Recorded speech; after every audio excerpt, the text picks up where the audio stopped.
ॐ वसुदेवसुतं देवं कंसचाणूरमर्दनं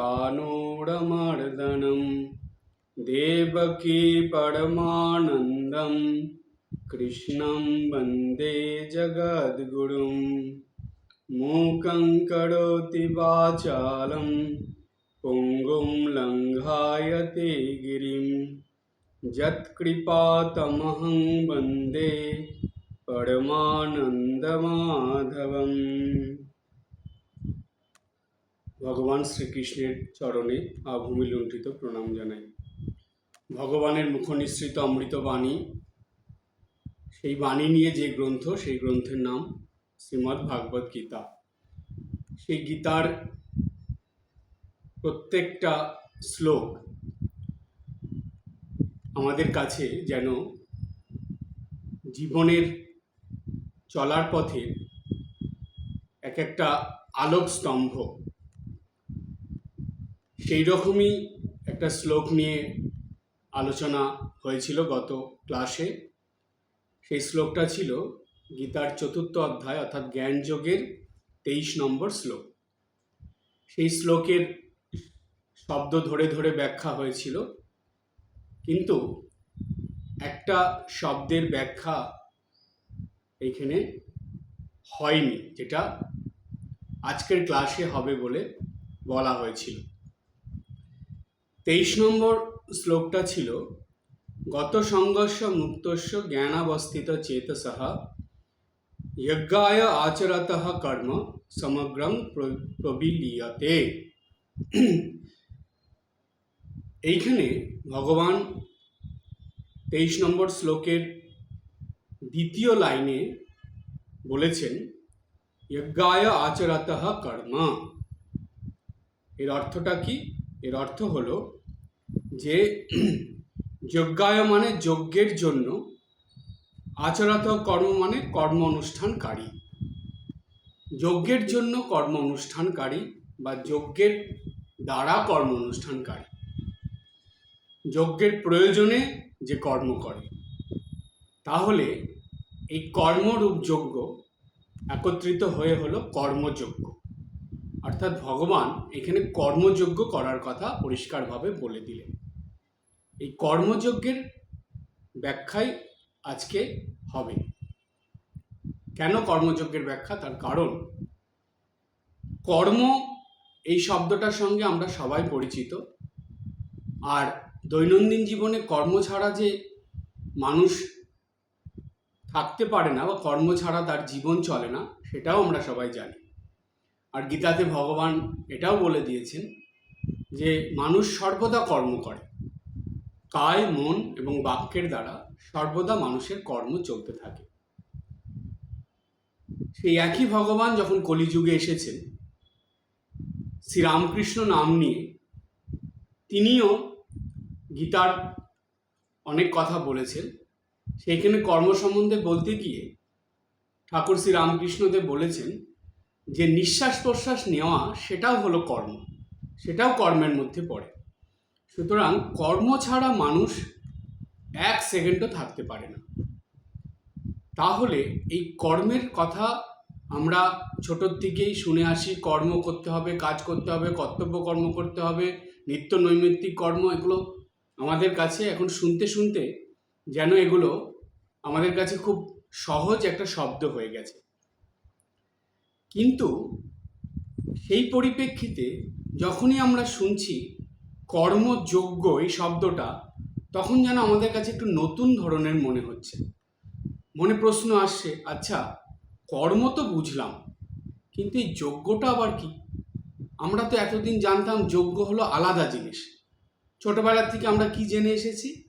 যে হোম যজ্ঞের কথা, পূজা বা ধর্মীয় অনুষ্ঠান উপলক্ষে সেই বেল কাঠ দিয়ে, ঘি দিয়ে, তার সঙ্গে বেলপাতা দিয়ে, বিভিন্ন রকম আরও দ্রব্য দিয়ে যে হোম করা হয়, সেই হোম বা সেইখানে নানা রকম কিছু আহুতি দেওয়া হয়, বড় আকারে হয়, সেটা হলো যজ্ঞ। ছোট আকারে হলে হোম, বড় আকারে হলে যজ্ঞ। তো এই রকম তো আমরা জানি। যে ধর্মীয় উৎসব অনুষ্ঠানে বা কোনো আধ্যাত্মিক কিছু, ধর্মীয় কিছু ভালোভাবে করার জন্য সেই সত্যযুগ থেকে এই হোম বা যজ্ঞের প্রচলন হয়ে আসছে। এই কলিযুগেও কিন্তু আমরা সেই জিনিসটা পাই, তবে অত বেশি নয়। আগে যেমন সত্যযুগে এটা অধিক পরিমাণে ছিল, তারপরে ত্রেতা যুগে সেটা কিছুটা কমেছে, দাপর যুগে আরও কিছুটা কমে গেছে এবং কলিযুগে অনেকটাই কমে গেছে। সেই কারণে এই কলিযুগের মানুষের কাছে এই যজ্ঞ, এই কথাটা যেন মনে হয় কর্মের থেকে আলাদা, এটা একটা আলাদা শব্দ। কিন্তু যখনই এটা কর্মের সঙ্গে মিলিত হয়ে গেল তখন হয়ে গেল কর্মযজ্ঞ। এখনই এই মনের এই প্রশ্নটা উদয় হয় যে তাহলে কর্মযজ্ঞ এই ব্যাপারটা কি? কর্ম করছি তার সঙ্গে যজ্ঞ হয়ে গেল, তার কর্মযজ্ঞ কেন ভগবান বললেন সেটা এখন আমরা ডিটেলসে বা গভীরভাবে বুঝে নেব। কর্মযজ্ঞ যে শব্দটা, সেই শব্দটার আক্ষরিক অর্থ হলো এমন কাজ যা যজ্ঞের মতো পবিত্র এবং নিঃস্বার্থ। যেমন ধর্মীয় উৎসব উপলক্ষে তো যজ্ঞ করা হয়, আর যজ্ঞটা হলো শুদ্ধ পবিত্র তার একটা কাজ, যেই কাজটা কোনো দেবতা বা দেবীর উদ্দেশ্যে শুদ্ধ পবিত্রতার সঙ্গে সম্পন্ন করা হয় এবং সেটা নিঃস্বার্থভাবে করা হয়। কেন নিঃস্বার্থভাবে? সেটা দেবতা বা দেবীর উদ্দেশ্য সেই যজ্ঞটা সম্পাদন করা হয়। সেইখানে মানুষের নিজের স্বার্থ থাকে না। সেইখানে কি স্বার্থ থাকে?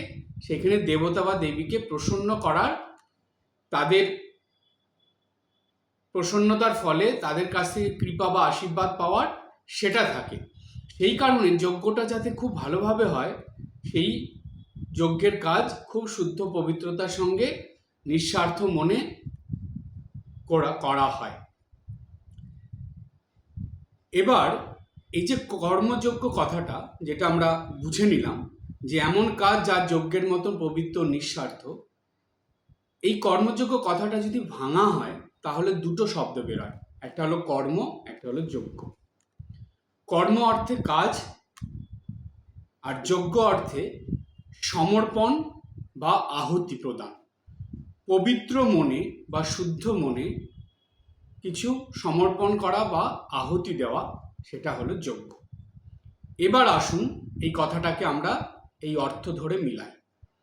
তাহলে এর দ্বারা পরিষ্কারভাবে বোঝা গেল যে শুদ্ধ পবিত্র মন নিয়ে সমর্পণের উদ্দেশ্যে কর্ম করাকেই বলা হয় কর্মযজ্ঞ। আবার বলি, পরিষ্কারভাবে বুঝে নিন। শুদ্ধ পবিত্র মন নিয়ে কর্ম করার, সমর্পণের উদ্দেশ্যে কর্ম করাকেই বলা হয় কর্মযজ্ঞ। তাহলে এই শুদ্ধ পবিত্র মন আসবে কি করে? এই প্রশ্নটা এসে যায় যে মহারাজ আপনি তো বললেন শুদ্ধ পবিত্র মন নিয়ে, কিন্তু মনের ভিতরে শুদ্ধ পবিত্রতা আসবে কিভাবে? এটা ঝট করে আসে না।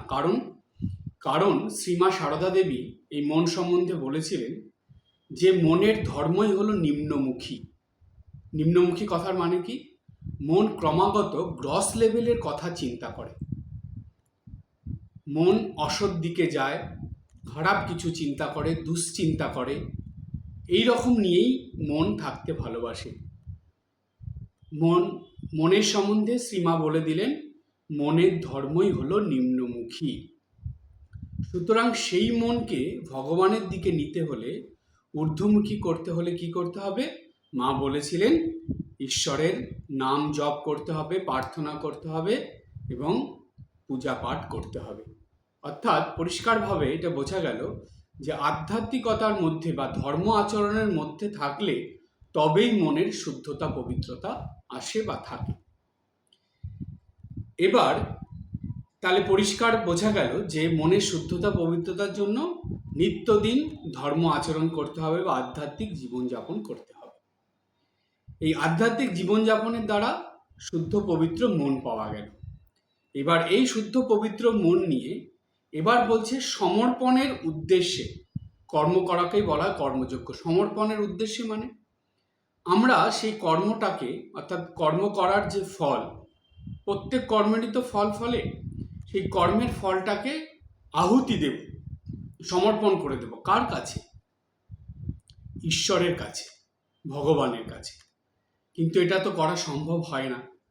কারণ কারণ আমরা যেই মনোভাব নিয়ে কাজ করি, কাজের পিছনে যে মনোভাব থাকে, সেই মনোভাবটা যদি শুদ্ধ পবিত্র না হয়, সেই মনের শুদ্ধ পবিত্র মানে কি? কামনা বাসনা শূন্য বা স্বার্থ শূন্য।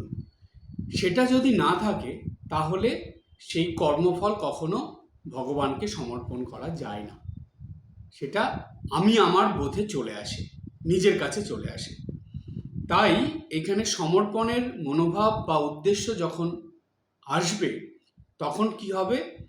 তখন মনটা এমন হবে যে আমি কর্ম করছি ঈশ্বরকে প্রসন্ন করার জন্য, ঈশ্বরের ভালো লাগার জন্য, ভগবানের প্রতি কিছু সমর্পণ করার জন্য। একটা জিনিস ভাবুন তো, আমি যদি নিজেকে ঈশ্বরের কাছে সমর্পণ করে দিই, এই মনোভাব যদি আমার থাকে, তাহলে আমার কর্ম কি আমার থেকে আলাদা? তা তো নয়। তাহলে আমার প্রত্যেক কর্মই তো ঈশ্বরের কাছে সমর্পণ হয়ে গেল। সেখানে তো আলাদা করে আর সমর্পণ করার মনোভাব আসছে না। সেই জন্য প্রথম দরকার আধ্যাত্মিক বা ধর্মীয় জীবন যাপনের মধ্যে দিয়ে নিত্যদিন একটা প্রার্থনা ভগবানের কাছে করতে হয়।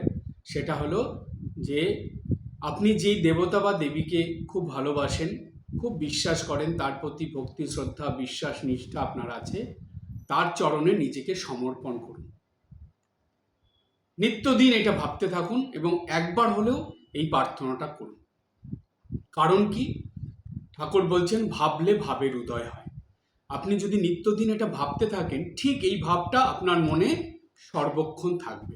প্রথম প্রথম কখনো কখনো আসবে, যখন পূজা করতে বসেছেন, প্রার্থনা করছেন, তখন আসবে। যখন সন্ধ্যা বন্দনা করছেন তখন আসবে। যখন আশ্রমে গিয়ে ঠাকুরের পূজা দেখছেন বা হোম যজ্ঞ দেখছেন বা আধ্যাত্মিক প্রসঙ্গ শুনছেন, হয়তো তখন আসবে, কিন্তু অন্য সময় আসবে না। আর যদি নিত্যদিন এটা বারংবার চিন্তা করা যায়, ভাবা যায় যে না, আমি নিজেকেই ঈশ্বরের চরণে সমর্পণ করে দিয়েছি, আমার নিজের জীবনকেই আমি ঈশ্বরের চরণে আহুতি দিয়ে দিয়েছি, এই রকম ভাব থাকলে আপনি যাই করুন না কেন, আপনার ছোট বড় সকল কর্মই ঈশ্বরের চরণেই সমর্পিত হয়ে যাবে। তাই এখানে বলা হলো সমর্পণের উদ্দেশ্যে বা সমর্পণের জন্য কর্ম করাকেই বলা হয় কর্মযজ্ঞ। এই রকম সমর্পণের মনোভাব নিয়ে বা সমর্পণ করে যাচ্ছেন, আমি যাই করছি সব ঈশ্বরের চরণে সমর্পিত হচ্ছে, এটা প্রার্থনার দ্বারাও করতে পারবেন আপনি, কিংবা আপনার চিন্তা ভাবনার দ্বারাও করতে পারবেন। এইভাবে করতে করতে আপনার মনের এমন অবস্থা আসবে, তখন আমি আমার বা আমার জন্য কিছু করছি বা আমার স্বার্থের জন্য কিছু করছি, আমার নিজের জীবনের ভালোর জন্য কিছু করছি, এই রকম মনোভাব আসবে না। আর ওই রকম মনোভাব ছাড়া যে কর্ম হবে, সেই কর্মটাকেই বলা হয় কর্মযজ্ঞ। একটু গভীর আরেকটু চিন্তা করুন। যজ্ঞের সময় আপনারা নিশ্চয়ই সবাই যজ্ঞ দেখেছেন। যজ্ঞের সময় কি হয়? যজ্ঞতে যাই আহুতি দেওয়া হয় সেটা কি আর ফিরে আসে? সেটা ফিরে আসে না। কেন ফিরে আসে না? কারণ যজ্ঞের মধ্যে যেটা আহুতি দেওয়া হয়, সেটা ফিরে আসার মনোভাব নিয়ে কখনো আহুতি দেওয়া হয় না। আজ পর্যন্ত কোনো মানুষ, কোনো মুনি ঋষি, কোনো সাধু সন্ন্যাসী, কোনো ভক্ত যজ্ঞতে আহুতি দিয়েছে, আবার সেটা ফিরে আসবে তার কাছে, এই মনোভাব নিয়ে কখনো আহুতি দেয়নি। সুতরাং যজ্ঞতে আহুতি দেওয়া মানে ওটা আর ফিরে আসবে না, এই মনোভাব নিয়েই আহুতি দেওয়া। ঠিক তেমনি আপনি প্রত্যেক কর্ম বা আপনার নিজের জীবনের এই কর্মের যে গতিধারা, সেটাকে যদি ঈশ্বরের চরণে সমর্পণ করে দেন, আহুতি দিয়ে দেন, তাহলে আপনার কর্মফল আর আপনার কাছে ফিরে আসবে না। সেটা ঈশ্বরের কাছেই থেকে যাবে। সুতরাং তখনই আপনার কর্মগুলো কর্মের যজ্ঞে পরিণত হবে। ঠিক সেই কর্মগুলোকেই কর্মযজ্ঞ বলা হবে। যে আপনি সকালে ঘুম থেকে উঠে রাত্রে ঘুমানোর আগে পর্যন্ত যাই করছেন সবকিছুই আপনার কর্মযজ্ঞ হয়ে যাচ্ছে। আর এই কর্মযজ্ঞটাকেই আরেকভাবে গীতাতে বলা হচ্ছে কর্মযোগ। অর্থাৎ ঈশ্বরের সঙ্গে যুক্ত থেকে ঈশ্বরের কাছে সমর্পণের মনোভাব নিয়ে যখনই কর্ম করা হয় তখন সেটা হয় কর্মযোগ বা কর্মযজ্ঞ। আর এই মনোভাব না থাকলে সেটা হয় কর্মভোগ। কর্মযোগ মানুষের বন্ধন থেকে মুক্তির রাস্তা তৈরি করে দেয়। আর কর্মভোগ মানুষকে বন্ধনের মধ্যে আবদ্ধ করে সেই জন্ম জন্মান্তর ধরে সেই বন্ধনের মধ্যেই আবদ্ধ করে রাখে এবং ক্রমাগত বন্ধনের মধ্যে আবদ্ধ হওয়ার রাস্তা বা পথ তৈরি করে দেয়। সেজন্য কর্মভোগ নয়, কর্মযোগ বা কর্মযজ্ঞ এটাই নিত্যদিন করতে হবে। তার জন্য নিজের মনকে প্রস্তুত করে নিতে হবে, এই মনোভাব নিয়ে চলতে হবে, সমর্পণের মনোভাব, আহুতি প্রদানের মনোভাব। সেটা শুধু যজ্ঞের সময় নয়, সেটা নিত্যদিন। কারণ আরেকটু গভীরভাবে ভাবুন, এই সৃষ্টিটা কার? এই সৃষ্টি হলো ভগবানের। ভগবান এই সৃষ্টি যে করেছেন, সৃষ্টিতে যা কিছু চলছে এগুলো কি কর্মের থেকে আলাদা কিছু? নিশ্চয় নয়। এই সৃষ্টিতে যা কিছু চলছে সবই কর্ম চলছে। তো সুতরাং এই যে সৃষ্টিতে এত ধরনের কর্ম চলছে এটাই তো ভগবানের কর্মযজ্ঞ, তাই কি না? যজ্ঞ মানে বৃহৎ আকারে যা হয় সেটাই যজ্ঞ।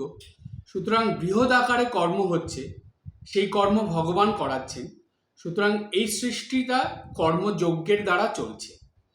তো সেই কর্মযজ্ঞে আপনি কি? আপনি তো সেই কর্মযজ্ঞেরই অংশ। সুতরাং আপনি যা করছেন সবই তো কর্মযজ্ঞের মধ্যেই যাচ্ছে। সুতরাং আমি আমার এই বোধ নিয়ে করলে কর্মটা বন্ধনের কারণ হয়ে যায়। আর আমার নয়, এটা ঈশ্বরের কর্মযজ্ঞেই আমি কর্ম করছি এবং গঙ্গা জলে গঙ্গা পূজা হচ্ছে, এই মনোভাব থাকলে সেটা কর্মযোগ হয়ে গেল, সেটাই কর্মযজ্ঞ হয়ে গেল। এটাই মানুষের মুক্তির কারণ হয়। তাই নিত্যদিন এই কর্মযজ্ঞের মনোভাব, সমর্পণের আহুতি প্রদানের মনোভাব নিয়ে কর্ম করলে কি হয়? মানুষ ধীরে ধীরে মুক্তির পথে অগ্রসর হয়। তখন নিশ্চিন্ত হয়ে যায় সে মুক্তির জন্য। তাকে আর আলাদা করে কিছু ভাবতে হয় না, কি করলে আমার মুক্তি হবে, এই করলে মুক্তি হবে, ওই করলে মুক্তি হবে, এর কাছ থেকে শুনছে, তার কাছ থেকে শুনছে, এখানে ছুটছে, সেখানে ছুটছে। না, মুক্তি আপনার নিজের হাতেই আছে। মুক্তির পথ ভগবান আপনার নিজের মধ্যেই দিয়ে দিয়েছে, কিন্তু আপনি সেই দিকে না গিয়ে অপরের কথা শুনে খালি এদিক ওদিক ছুটে বেড়াচ্ছেন। বলছে, এই দেখো চিলে তোমার কান নিয়ে গেল। আপনি কানের দিকে না দেখে ক্রমাগত চিলের দিকে ছুটে বেড়াচ্ছেন। মানুষের অবস্থা হলো তাই। সুতরাং মুক্তির পথ আপনার হাতে, আবার বন্ধনের পথও আপনার হাতে। সুতরাং আপনাকে নিত্যদিনের কর্মের দ্বারা এইটা ডিসাইড করে নিতে হবে, ঠিক করে নিতে হবে যে আপনি মুক্তির পথে চলবেন নাকি বন্ধনের পথে চলবেন। যদি মুক্তির পথে চলেন তাহলে সমর্পণের মনোভাব, আহুতি প্রদানের মনোভাব নিয়ে আপনি মুক্তির পথে চলতে শুরু করুন। নিত্যদিনের যাই কর্ম করবেন সেই কর্মগুলোই আপনাকে মুক্তির দিকে নিয়ে যাবে। তখন এবার এখানে একটা প্রশ্ন আসবে এই কথা শোনার পরে, যে আচ্ছা মহারাজ, নিত্যদিনের যাই কর্ম করব সেটাই আমাকে মুক্তির পথে নিয়ে যাবে, তাহলে আমি যদি অসৎ কর্ম করি সেটা কি আমাকে মুক্তির পথে নিয়ে যাবে? মজার ব্যাপার হলো, যখন আপনার মনে এই ভাবটা আসবে, শুদ্ধ পবিত্র ভাব চলে আসবে, সমর্পণের ভাব চলে আসবে, তখন আপনি চেষ্টা করেও অসৎ কর্ম করতে পারবেন না। তখন আপনার মন ক্রমাগত সৎ কর্মের দিকেই যাবে, তখন আর অসৎ কর্ম করতে পারবেন না।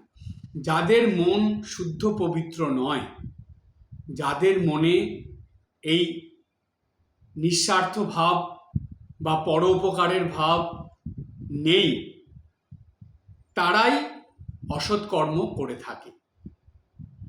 আর যাদের মনে শুদ্ধ পবিত্র ভাব আছে, নিঃস্বার্থ ভাব আছে, যাদের মনে হিংসা বিদ্বেষ স্বার্থপরতা নেই, তারা চেষ্টা করেও অসৎ কর্ম করতে পারবে না। তাদের সকল কর্মই সৎকর্ম হয়ে যায়। আর একটা মজার ব্যাপার শুনুন, যখন আপনার আধ্যাত্মিক সাধনার দ্বারা, গুরুবাক্য পালনের দ্বারা মনের মধ্যে শুদ্ধ পবিত্রতা চলে আসবে, তখন ভগবান আপনাকে অসৎ কর্ম করতে দেবেন না। ঠাকুরের জীবনীতে দেখুন, এর প্রমাণ আমরা পাই। সেইখানে ঠাকুর খুব সুন্দর একটা কথা বলেছিলেন, কথামৃততে আছে। ঠাকুর বলছেন, যারা মাকে ধরে আছে বা যারা ঈশ্বরকে ধরে জীবনযাপন করে, ভগবান তাদের অসৎ পথে পা ফেলতে দেয় না। কত সুন্দর কথা, কত গুরুত্বপূর্ণ কথা দেখুন। সুতরাং আমরা যদি ঈশ্বরের প্রতি বিশ্বাস রেখে সম্পূর্ণ সমর্পণের মনোভাব নিয়ে জীবনযাপন করি, তাহলে ভগবান আমাদের প্রত্যেক কর্মই সৎকর্ম করিয়ে দেবেন, অসৎ কর্ম করতে দেবেন না। আর এই সৎকর্মের দ্বারাই ক্রমাগত আমি নিশ্চিন্তে হাসি মুখে মুক্তির পথে চলে যাব। মুক্তির জন্য আলাদা করে কিছু করতে হবে না তখন। এই হলো কর্মযজ্ঞ। এবার আমরা যে আলোচনার মধ্যে আসব সেটা হলো এই কর্মযজ্ঞ নিয়ে বিভিন্ন শাস্ত্র কি বলেছে সেটা একটু জানব। তাহলে আমাদের এই কর্মযজ্ঞটা বুঝতে আরো সুবিধা হবে। কেন, গীতাতে একরকম বলেছে, উপনিষদে আর এক রকম বলেছে, বেদে আর এক রকম বলেছে। তো কর্মযজ্ঞের কথাটা কিন্তু সেই সত্য যুগ থেকে চলে আসছে, তাই বিভিন্ন শাস্ত্রে বিভিন্ন রকম করে বলা আছে। আমরা সেগুলো একটু জেনে নেব। বেদ গ্রন্থে এই কর্মযজ্ঞ সম্বন্ধে কি বলা হয়েছে, সেখানে আছে, ঋগ্বেদে আছে যে ঋগ্বেদে পুরুষ সূত্র বলে একটা সূত্র আছে, পুরুষ সূত্রম। সেইখানে বলা আছে যে এই সৃষ্টি নিজেই এক বিরাট যজ্ঞের ফসল। অর্থাৎ সেখানে বলছে যে ভগবান এই সৃষ্টিটি যে করেছে দিয়েছেন, এই সৃষ্টিটা হলো ভগবানের কর্মযজ্ঞের ফসল। তাই এই সৃষ্টির মধ্যে যে মানুষরা আছে তাদের প্রত্যেকের কর্তব্য হলো এই সৃষ্টির ভারসাম্য বজায় রাখার জন্য কর্ম করা। আর এই সৃষ্টির ভারসাম্য বজায় রাখার জন্য যে কর্ম তারা করে সেটাই হলো যজ্ঞে পরিণত হয়। তাই তার নামই বলা হচ্ছে কর্মযজ্ঞ। এটা হলো বেদের কথা, বেদ শাস্ত্রে এরকম বলা আছে। এবার আসি একটা প্রসঙ্গে, যেটা এখানে বলা হলো যে প্রতিটি মানুষেরই কাজের দ্বারা এই সৃষ্টির ভারসাম্য বজায় রাখার দরকার, বা এই সৃষ্টির ভারসাম্য বজায় রাখার জন্য কর্ম করা দরকার। এই কথাটার অর্থটা কি?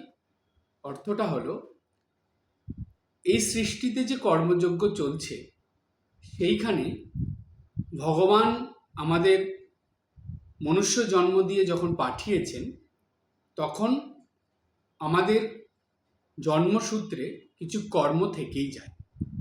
সেই কর্মগুলো ঠিকভাবে পালন করা, সেটাই প্রত্যেকটা মানুষের কাছে খুবই প্রধান বিষয়। সেই কর্মগুলো করলেই সৃষ্টির ভারসাম্য বজায় থাকে এবং সেটাই কর্মযজ্ঞে পরিণত হয়। এবার এই কর্মের বিধানগুলো কি কি? যে বলা হলো যে কর্মের কথা, এই সৃষ্টির ভারসাম্য বজায় রাখার জন্য, সেইখানে বেদে আবার বলা আছে যে মানুষ জন্মের পর থেকেই 3টে ঋণের মধ্যে আবদ্ধ হয়ে যায়। এই 3টে ঋণ পরিশোধ করার জন্য মানুষকে জীবনের শেষ দিন পর্যন্ত সেই 3টে ঋণের কথা মাথায় রেখে কর্ম করতে হয়। সেই 3টে ঋণ কি কি? একটা হলো যে দেবঋণ, পিতৃঋণ আর মনুষ্য ঋণ। এই 3টে ঋণের কথা বলা আছে। দেবঋণের মধ্যে কি কি আসে?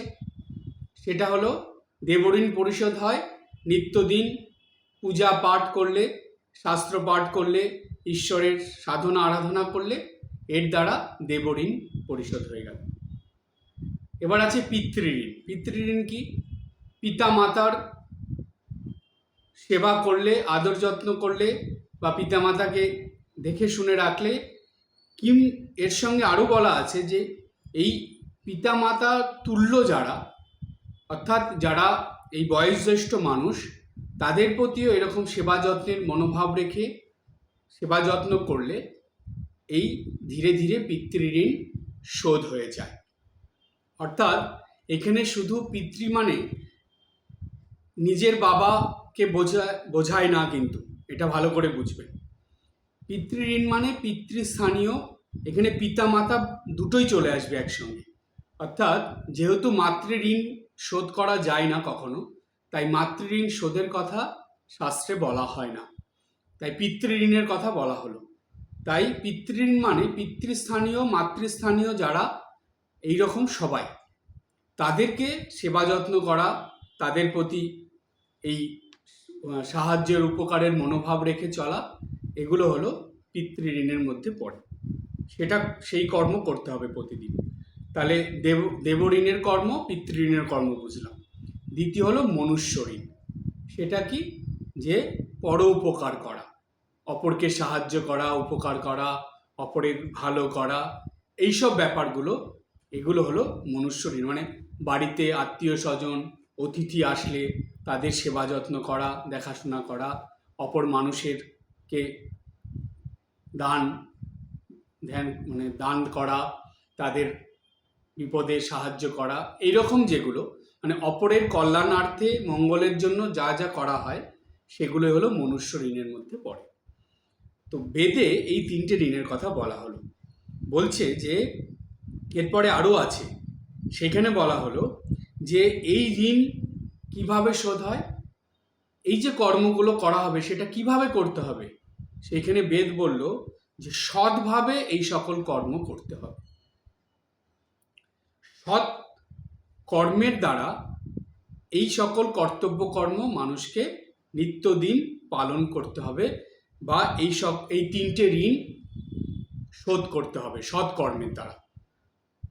আর সৎকর্মের দ্বারা এই ঋণ শোধ করার জন্য যে কর্ম করা হচ্ছে সেটাই হলো কর্মযজ্ঞ। বেদে এই কথা বলা হয়েছে। এবার আমরা আসবো উপনিষদের কথাতে।